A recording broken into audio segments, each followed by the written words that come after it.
सा साथियों नमस्कार। आज की क्लास में आपका स्वागत है। तो साथियों मैं आपको बता दूं, पिछली क्लास में हम क्या पढ़ रहे थे, तो हम पढ़ रहे थे गाय की नस्लें। और गाय की नस्लों में हमने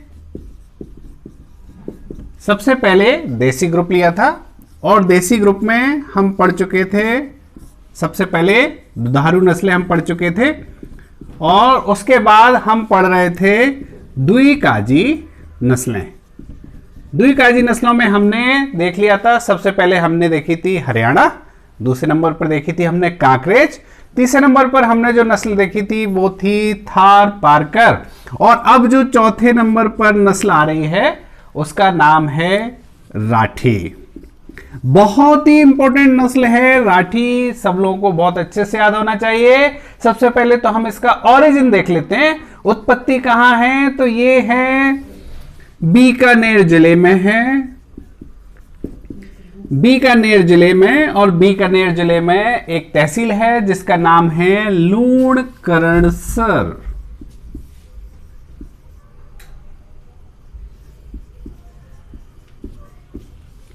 लूणकरणसर तहसील है बीकानेर जिले के अंदर, वहां इसकी उत्पत्ति मानी जाती है। और ये कौन से ग्रुप में आती है, ये द्विकाजी है। साथियों इसमें कहीं कंफ्यूज नहीं होना है आपको, कुछ बुक्स इसको दुधारू में डाल देती है तो यहां समझना जरूरी है। एक मिलती जुलती नस्ल होती है उसका नाम है रथ, RATH। और ये कौन सी है, राठी, ये है राठी, RATHI, राठी। जो मान्यता प्राप्त नस्ल है वो है राठी और ये आती है द्विकाजी ग्रुप में। ये जो रथ है जिसे मान्यता नहीं मिली है वो अलवर जिले की है और इसको दुधारू नस्ल में माना जाता है। तो याद रखें ये जो नस्ल है वो कौन सी है, वो अपनी द्विकाजी नस्ल है राठी। तो साथियों ये राठी और रथ में आपको अंतर समझना है। बात कर रहे हैं हम राठी की, उत्पत्ति है बीकानेर लूणकरणसर। अब इसके हम इंपॉर्टेंट पॉइंट्स देख लेते हैं। राठी बहुत ही महत्वपूर्ण नस्ल है ये। सबसे पहले तो इसे राजस्थान की कामधेनु के नाम से जाना जाता है। कामधेनु, ऐसा कहा गया है कि हमारे पुराने शास्त्रों में, पुराने समय में कामधेनु एक गाय थी जो खूब सारा दूध देती थी, तो इसे राजस्थान की कामधेनु कहा जाता है। दूसरा है ये राजस्थान की प्रमुख दुधारू नस्ल है। अगर हम राजस्थान की बात करें तो ये प्रमुख दुधारू नस्ल है, राजस्थान की नस्लों में प्रमुख दुधारू नस्ल है। क्यों प्रमुख है, हमने देखा था कि सबसे ज्यादा दूध देने वाली नस्ल देसी ग्रुप में कौन है, वो है साहिवाल। तो क्यों है आखिर राठी, राजस्थान की कामधेनु क्यों है, तो इसे समझना होगा क्योंकि ये त्रिशंकर नस्ल है। त्रिशंकर यानी तीन नस्लों का समागम इसके अंदर है और वो तीन नस्लें हैं, उसमें सबसे पहले आती है साहिवाल। सबसे पहली नस्ल आती है वो है साहिवाल और उसके बाद आती है सिंधी, जिसे लाल सिंधी भी कहा जाता है। और जो तीसरी नस्ल है वो है थार पारकर। बहुत अच्छे से याद कर लें अपन, तीन नस्लों का संगम जिसमें पहली साहिवाल, दूसरी लाल सिंधी और तीसरी थार पारकर। कोई संकरण नस्ल नहीं है, NBAGR ने इसको अलग से नस्ल का दर्जा दिया हुआ है। राठी एक अलग से नस्ल है लेकिन ये स्वाभाविक रूप से तीन नस्लों का संगम है जिसमें साहिवाल, लाल सिंधी और थार पर का रक्त प्रतिशत मौजूद है। अब साथियों अगर आप ये चीज याद रखें तो आप समझ जाएंगे सबसे प्रमुख दुधारू नस्ल कौन सी है देसी ग्रुप में, वो है साहिवाल। चूंकि ये साहिवाल का संगम है इसलिए राजस्थान की नस्लों में सर्वाधिक दूध देने वाली है, प्रमुख दुधारू नस्ल है, इसलिए इसे कामधेनु, राजस्थान की कामधेनु के नाम से इसे जाना जाता है। अब हम देख लेते हैं कुछ इसके कैरेक्टर। तो सबसे पहले इसका रंग, जब हम इसका रंग देखते हैं तो ये होता है हल्का सफेद या लाल। और लाल भी रंग कई बार कहा जाता है ये कैसा है, ईंट जैसा लाल।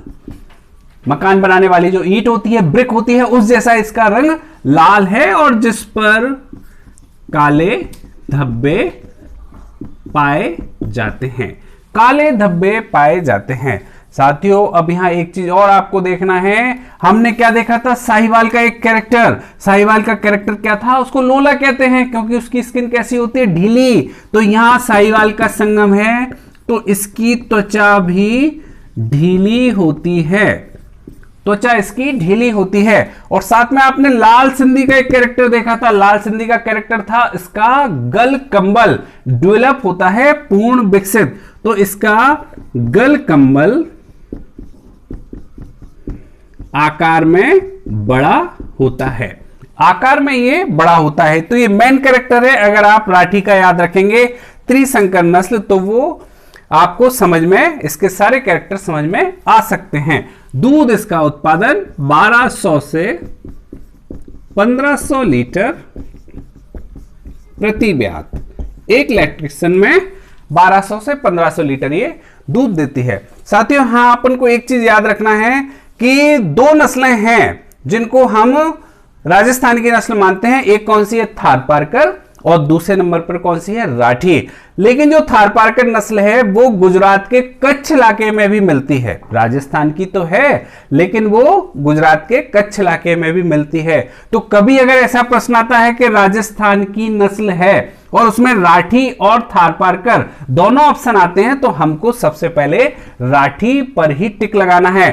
अगर उसमें दोनों ऑप्शन आ जाते हैं, राठी और थारपारकर दोनों, तो हमें उस विकल्प का चुनाव करना है। यह पॉइंट आपके परीक्षा के लिए उपयोगी है।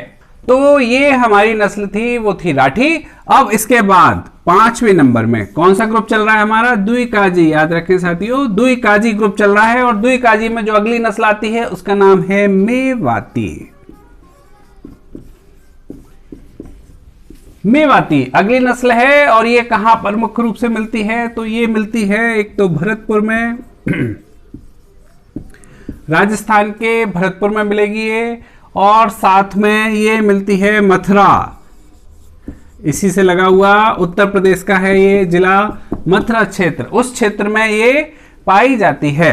और इसी को कौसी के नाम से भी जाना जाता है। एक नाम और है इसका, कौसी, कौसी के नाम से भी इसको जाना जाता है। सबसे पहले हम इसके कैरेक्टर देख लेते हैं। तो रंग कैसा है ये, इसका रंग होता है सफेद, सफेद रंग की ये होती है। और इसके सिर,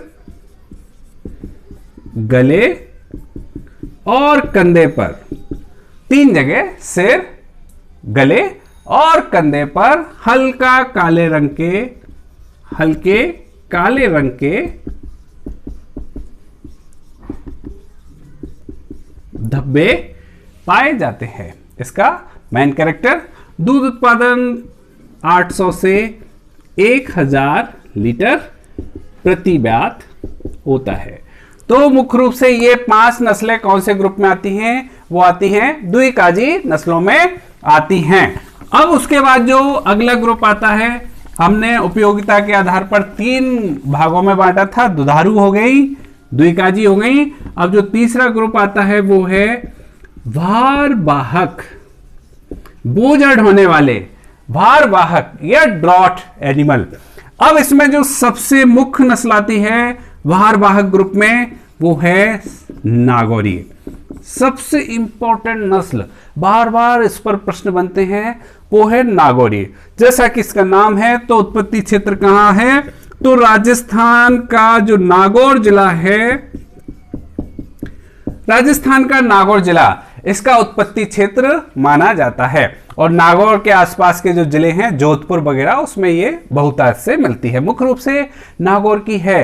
साथियों राजस्थान में अजमेर, और अजमेर के पास है एक जगह जिसका नाम है पुष्कर, आप सभी जानते होंगे। और उस पुष्कर में एक प्रसिद्ध मेला भरता है। और उस मेले में जब ये मेला भरता है नवंबर के महीने में, नवंबर दिसंबर के महीने में, उस समय यहां सबसे ज्यादा जिन बैलों की बिक्री होती है वो बैल होते हैं नागौर, नागौरी, क्योंकि इसके सबसे ज्यादा बैल प्रसिद्ध हैं। जगह जगह आसपास के सभी जिलों में इनको खरीद करके ले जाया जाता है, इसलिए कहा जाता है विश्व प्रसिद्ध है। पूरे विश्व में तो नहीं, लेकिन काफी बड़े एरिया में ये प्रसिद्ध हैं। और ये प्रमुख,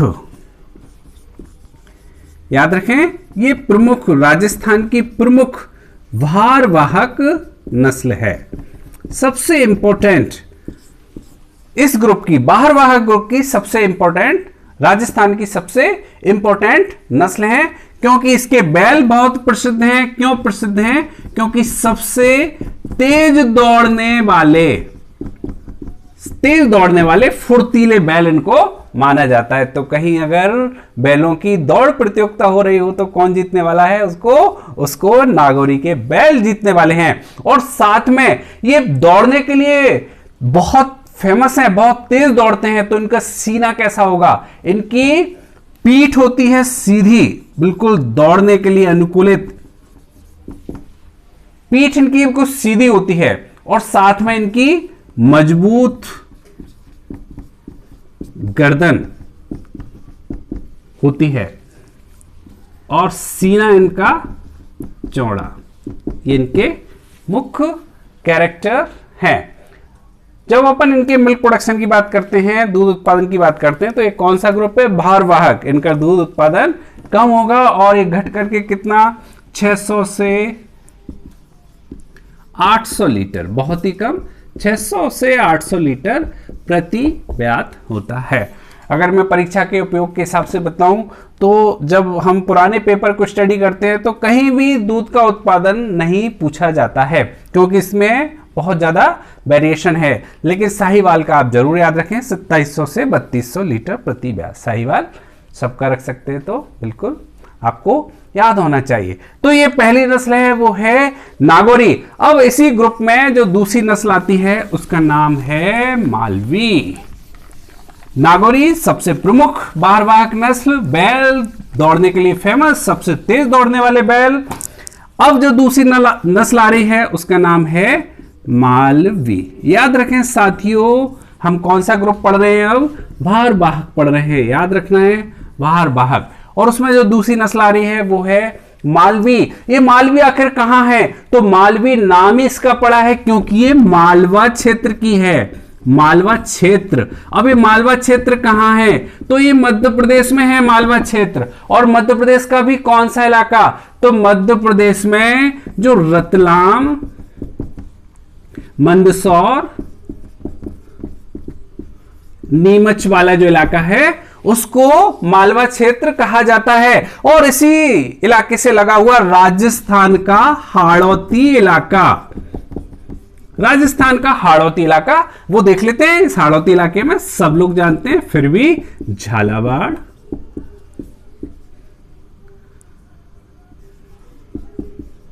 कोटा, मुख्य रूप से ये हाड़ौती इलाके में झालावाड़, कोटा में भी ये मिलती है।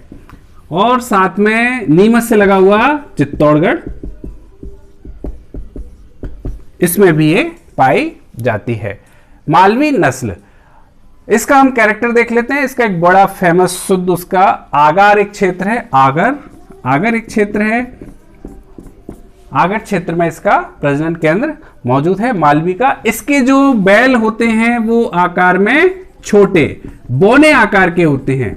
आकार में ये छोटी नस्ल है और साथ में इसका जो रंग है वो रंग बिल्कुल सफेद, ये सफेद रंग की होती है। इसकी एक खास बात है। और जब अपन इसके उत्पादन की बात करते हैं तो इसका जो उत्पादन है वो बहुत ही कम, 700 से 900 लीटर प्रति ब्यात इसका दुग्ध उत्पादन है। तो मुख्य रूप से ये दो नस्लें हैं, एक है नागौरी और दूसरी है मालवी।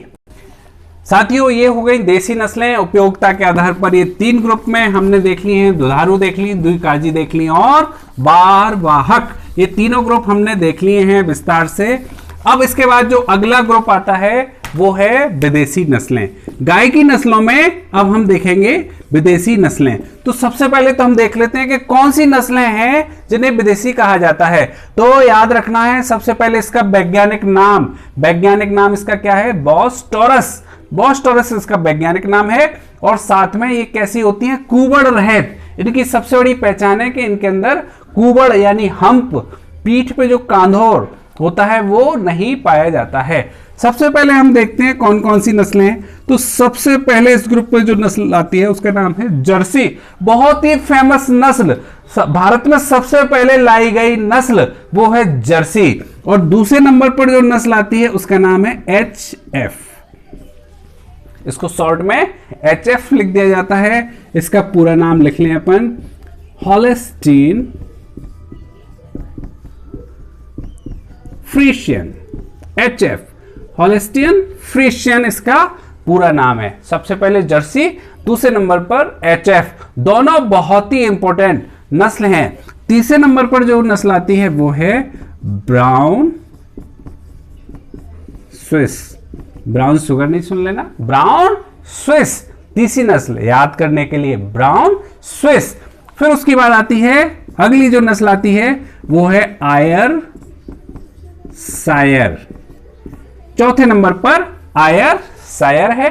पांचवें नंबर पर जो नस्ल आती है उसका नाम है red Dan, red Dan.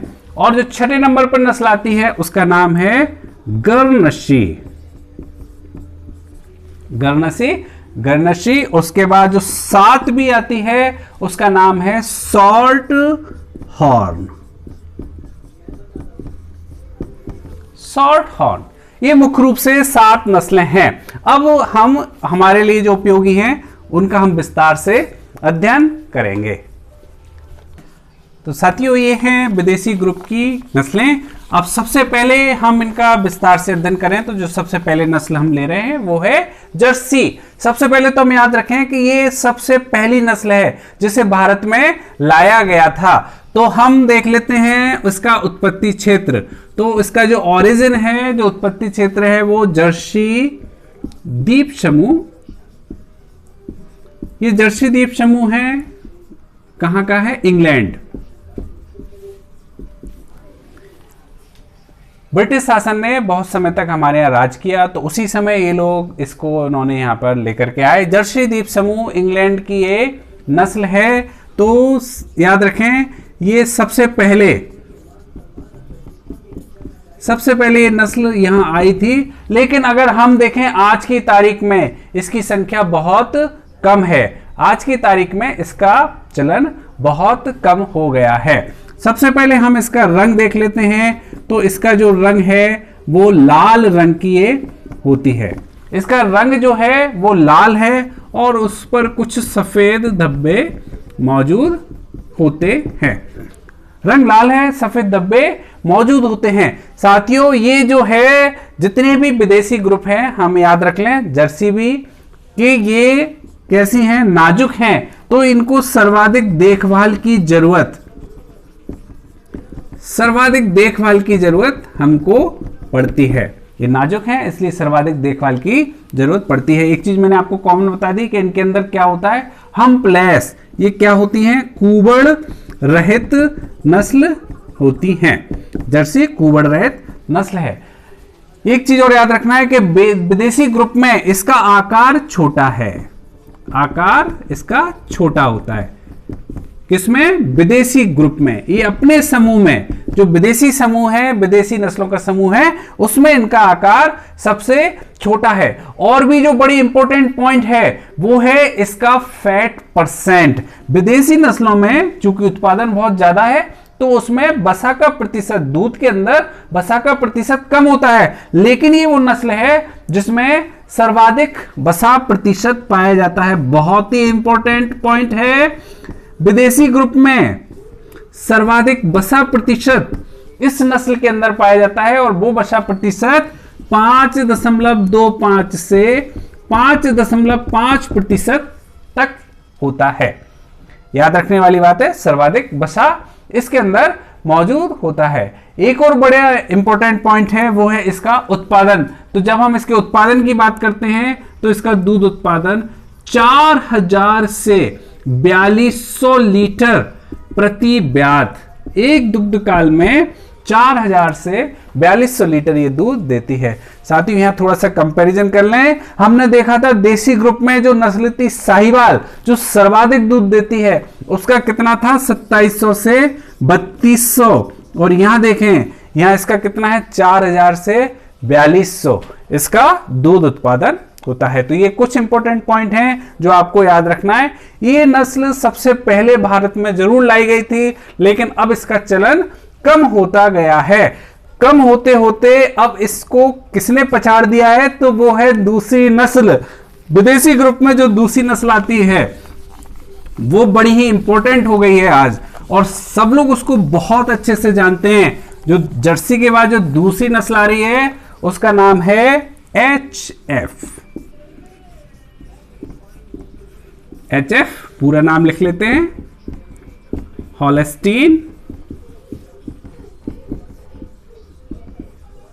Holstein फ्रीशियन, HF।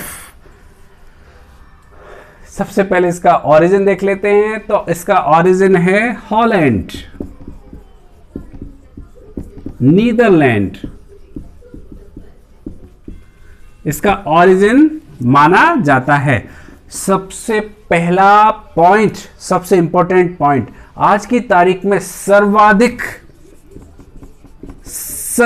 मात्रा में, सर्वाधिक संख्या में पाई जाने वाली विदेशी नस्ल, सबसे ज्यादा प्रचलित हो गई है नस्ल, सर्वाधिक संख्या में ये भारत के अंदर पाई जाती है। दूसरा इसका आकार, इसका आकार देखें तो ये सबसे ज्यादा भारी नस्ल है। बहुत इंपॉर्टेंट, कई परीक्षाओं में पूछा गया प्रश्न, सर्वाधिक भारी नस्ल वजन के मामले में, सर्वाधिक भारी नस्ल इसको कहा जाता है वजन में। याद रखना है साथियों, जब पूरी गाय की बात होती है, पूरी गाय चाहे उसमें देसी हो, विदेशी हो, संकर, तो सर्वाधिक भारी नस्ल होती है कौन सी? HF।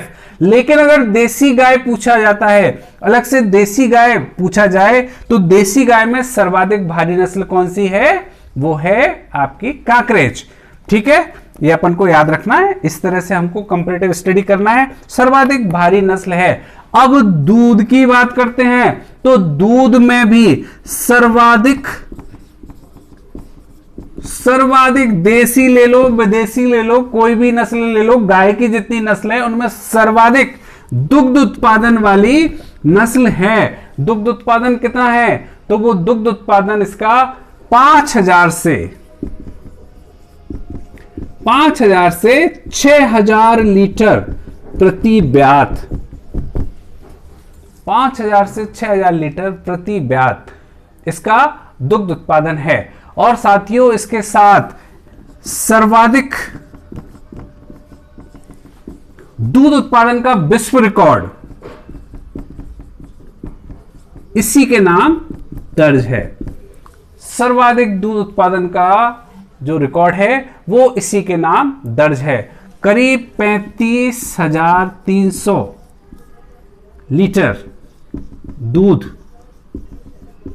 एक वर्ष के अंदर, 365 में दिया गया था, एक ब्यात में नहीं, 365 दिन के अंदर 25,300 लीटर। इसका जब अपन एवरेज निकालते हैं करीब 70 लीटर पर डे आता है, लगातार 70 लीटर पर डे। क्यूबा एक देश है, वहां पर ये विश्व रिकॉर्ड इस नस्ल के द्वारा बनाया गया था। ये कुछ पॉइंट है। एक और बड़ा इंपॉर्टेंट पॉइंट यहां छूट रहा है, वो है इसका रंग। इसका रंग बहुत ही स्पेसिफिक रंग है। तो मैंने जितनी भी नस्लें देखी हैं और जितना भी लिटरेचर कहता है, तो अपन इस नस्ल के जब रंग की बात करते हैं तो इसमें सिर्फ 2 ही रंग आते हैं। वो है, एक रंग होता है इसका काला और दूसरा होता है सफेद। जब काला रंग होगा तो उस पर होते हैं सफेद धब्बे, और जब रंग सफेद होगा तो उस पर होंगे काले धब्बे। एक और बड़ा अच्छा शब्द आता है हिंदी के अंदर, वो है चित्तकबरा। तो ये चित्तकबरी है, चित्तकबरा भी इसको कहा जाता है। उसमें भी अगर कलर में हम देखें तो सबसे ज्यादा रंग जो मिलता है वो है इसका काला रंग, जिस पर सफेद धब्बे मौजूद होते हैं। तो ये वो दोनों इंपॉर्टेंट नस्लें हैं, पहली जर्सी और दूसरी HF। याद रखना है, HF बहुत ही इंपॉर्टेंट नस्ल है, और अब ये आज की तारीख में सर्वाधिक संख्या में भारत के अंदर पाई जाती है। यही वो 2 नस्लें हैं बड़ी महत्वपूर्ण जो भारत के अंदर सर्वाधिक प्रचलित हैं। अब हम कुछ जो और नस्लें हमने देखी उसमें हम देख लेते हैं। तो एक नस्ल थी उसमें ब्राउन स्विस, ब्राउन स्विस, जैसा कि इसका नाम है ब्राउन स्विस, तो ये कहाँ की होगी? ब्राउन कलर की होगी। और कहाँ की है? इसका उत्पत्ति क्षेत्र है स्विट्जरलैंड। स्विट्जरलैंड यूरोपियन कंट्री है, यूरोप महाद्वीप का है, स्विट्जरलैंड की है। अगली जो नस्ल आती है उसका नाम है Red Den. Red Den, red यानी लाल, लाल रंग की है, डेन यानी डेनमार्क। याद रखना बहुत आसान, ये डेनमार्क की है। डेनमार्क भी एक यूरोपियन कंट्री है। अब इसके बाद अगली जो नस्ल आती है उसका नाम है आयर सायर। अगली नस्ल आती है आयर सायर। ये कहां की है? तो ये स्कॉटलैंड की है, स्कॉटलैंड की है। इसके शरीर के ऊपर बड़े अच्छे भूरे बाल होते हैं, भूरे भूरे बाल होते हैं, इसलिए इसको सबसे सुंदर और आकर्षक, बहुत ही देखने में सुंदर लगती है, तो इसको बहुत ही सुंदर और आकर्षक नस्ल इसको माना जाता है। इसके बैल भी अच्छे फुर्तीले फुर्तीले होते हैं। तो ये 5 नस्लें, 2 नस्लें और आती हैं। वो 2 नस्लें आती हैं, एक है गरनशी, ये नस्ल गरनशी द्वीप समूह पर मिलती है। और एक नस्ल और है सॉल्ट हॉर्न। सॉल्ट हॉर्न, तो ये भी मुख्य रूप से इंग्लैंड की है, इंग्लैंड की ये नस्ल है। और ये वो नस्लें हो गई कुल 7 जो विदेशी ग्रुप में आती है। याद रखें, मुख्य रूप से भारत के अंदर जर्सी है, और उससे भी ज्यादा संख्या में कौन है? HF मिलती है। ये बहुत ही कम संख्या में कहीं कहीं पाई जाती हैं। तो ये विदेशी नस्लें हैं। साथियों, ये देसी ग्रुप और विदेशी ग्रुप हो गया। अब मैं आपको थोड़ा सा क्वेश्चन पूछता हूं, बताता हूं कि कैसे ये क्वेश्चन परीक्षा में पूछे जाते हैं। तो सबसे पहले तो बड़ा सिंपल सा क्वेश्चन आएगा। अगर आपने ढंग से पढ़ा है तो आपको इतना सरल लगेगा। सबसे पहले तो पूछा जाएगा विदेशी गाय की नस्ल निम्न में से कौन सी है? इसमें ऑप्शन दिए रहेंगे। पहला होगा साहिवाल, दूसरा होगा जर्सी, तीसरा होगा थार पार्कर और चौथा होगा कांकरेज। विदेशी गाय की नस्ल तो आप तुरंत बता सकते हैं कि कौन सी है? जर्सी विदेशी गाय की नस्ल है, जबकि 3 देसी गाय की नस्लें हैं। अब इसके साथ पूछा जाएगा कि गाय की सर्वाधिक